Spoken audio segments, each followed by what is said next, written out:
Does your church brand feel sloppy and inconsistent? Let's fix that. Most churches produce a ton of media.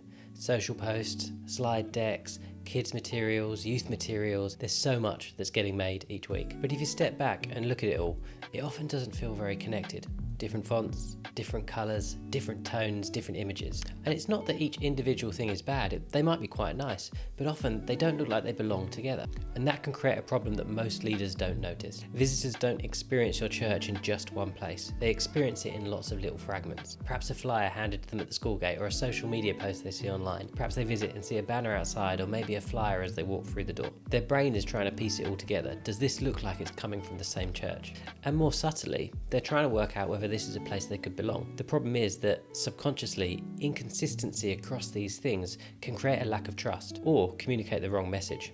Most churches treat their branding as a logo, maybe a few fonts and a few colours. And they think as long as they replicate that across a bunch of different areas, then they'll be fine. And I guess technically they've got a brand, but that's not what creates recognition. Recognition doesn't come from the assets in your brand, it comes from the patterns. You know, our brains don't really remember logos very well, or font faces for that matter, but they do remember the patterns that we use. So our brand isn't just thinking about logos and colours.